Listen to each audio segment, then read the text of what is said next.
성도 여러분 안녕하세요. 빌립입니다. 오늘도 여러분과 함께 스스로 있는 자가 통치자인지 배워보겠습니다.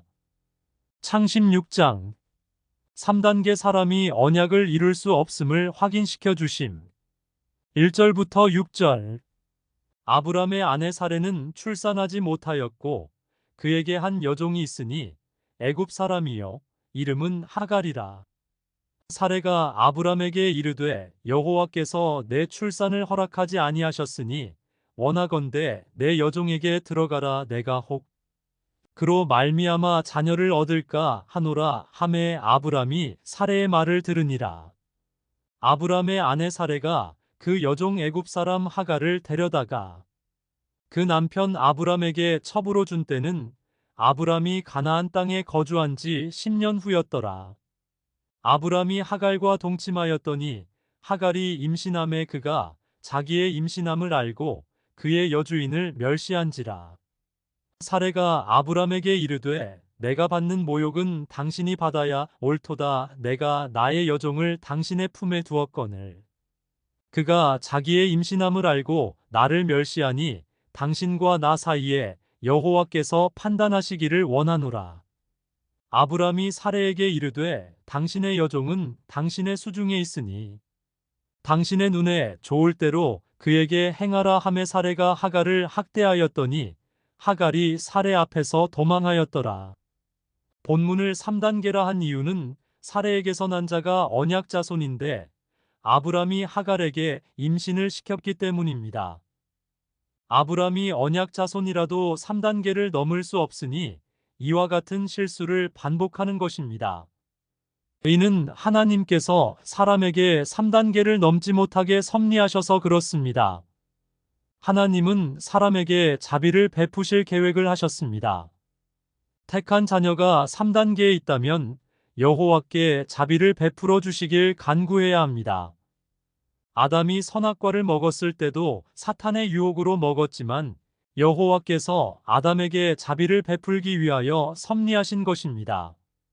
이는 여호와께서 사람을 죄 아래 가두시고 자비를 베푸시기를 창세전에 계획하셨기 때문입니다. 성경에 사람이 문제를 일으키고 손쓸 수 없는 상황에서 여호와께서 해결해 주시는 내용이 많습니다. 제가 예전에 생각했던 것인데 마치 소 잃고 외양간 고친다는 속담과 같았습니다. 하나님께서 사람에게 문제가 발생하기 전에 나타나시면 좋으련만 매번 늦으시는구나. 이런 제 생각이 틀렸다는 것을 나중에 알게 되었습니다. 하나님께서는 창세전에 계획하신 대로 신실하게 이루어 가시는 것이었습니다. 사탄이 악한 마음으로 사람을 유혹하면 넘어지지 않을 사람이 없습니다. 사람이 일어서려 해도 사탄의 힘이 워낙 강하여 사람의 어깨를 계속 누르고 있으면 일어설 수가 없습니다. 이때 하나님은 정하신 때에 사탄을 물러나게 하시고 사람을 일으켜 주십니다. 이것은 세상 돌아가는 이치고 하나님의 주권적 섭리입니다. 하나님은 만유의 주제시니 사람이 이에 대해서 따질 수 없습니다.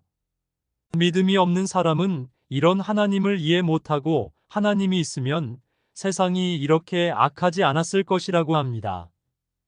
이런 사람들에게 사람은 자유의지가 있어서 자신이 선택해서 그렇습니다.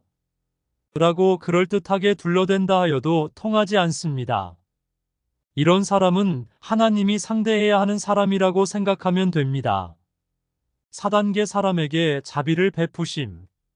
7절부터 9절 여호와의 사자가 광야의 샘물 곁 곧 술길 샘 곁에서 그를 만나 이르되 사레의 여종 하갈아 네가 어디서 왔으며 어디로 가느냐. 그가 이르되 나는 내 여주인 사레를 피하여 도망하나이다.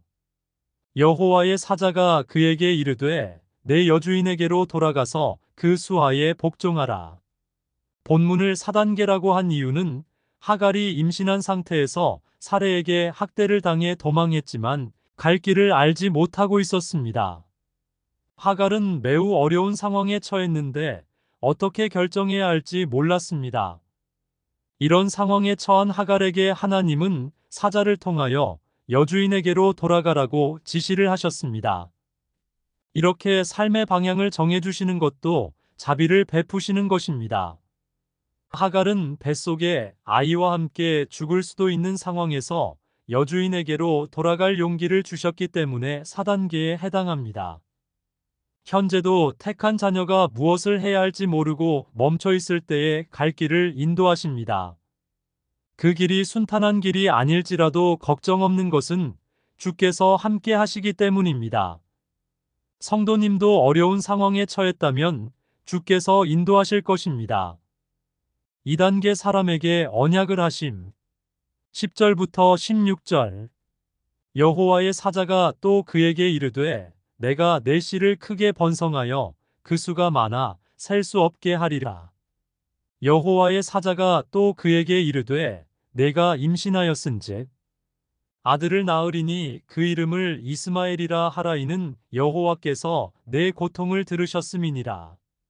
그가 사람 중에 들나귀같이 되리니 그의 손이 모든 사람을 치겠고 모든 사람의 손이 그를 칠지며 그가 모든 형제와 대항해서 살리라 하니라. 하갈이 자기에게 이르신 여호와의 이름을 나를 살피시는 하나님이라 하였으니 이는 내가 어떻게 여기서 나를 살피시는 하나님을 배웠는고 함이라. 이러므로 그 샘을 부엘라헤로이라 불렀으며 그것은 가데스와 베레 사이에 있더라. 하갈이 아브람의 아들을 낳음에 아브람이 하갈이 낳은 그 아들을 이름하여 이스마엘이라 하였더라. 하갈이 아브람에게 이스마엘을 낳았을 때에 아브람이 86세였더라. 본문을 2단계라고 한 이유는 뱃속의 아이에 대한 성별은 물론 이름까지 지어주시며 아이에 대한 하나님의 계획을 언약하셨기 때문입니다. 사실 이스마엘은 언약 자손이 아니지만 태어나기 전부터 하나님께서 인생 계획을 다 해놓으신 것입니다. 택한 자녀도 이와 마찬가지로 인생 계획이 다 되어 있습니다. 성도님의 인생도 하나님께서 창세 전에 계획하신 대로 이루어 가시는 중입니다. 성경 전체의 내용이 하나님께서 모든 인생을 통치하시는 내용으로 되어 있는데 자유의지가 있다고 하면 안 됩니다. 하갈이 출산할 때가 되어 아들을 낳자 하나님께서 언약하신 대로 아브람이 이름을 이스마엘이라고 하였습니다. 이렇듯 세상에는 우연이란 있을 수 없고 오직 여호와의 창의적인 작품만 존재합니다. 여호와께서 성도의 인생을 계획하신 대로 이루어 가시는데 자신에게 로봇이나 다름없다고 비하하셔도 안 됩니다. 제가 성경의 뜻을 어느 설교자에게 전했더니 그건 사람이 아닌 로봇이란 거야 라고 말하더군요. 사람이 만든 로봇과 사람을 비교하는 것은 하나님의 창조 섭리를 전혀 이해하지 못하고 있는 것입니다. 하나님은 택한 자녀를 위하여 자신을 희생하시는 계획을 하신 분입니다. 이렇게 하신 이유는 하나님께서 사람을 얼마나 사랑하는지 보여주시기 위한 것입니다. 하나님께서 사람에게 사랑을 표현하시는 방식이 전혀 이해가 안 될 수도 있습니다. 하지만 이것은 사실입니다. 성경 인물의 행동에 집중하기보다는 여호와의 통치에 집중하십시오.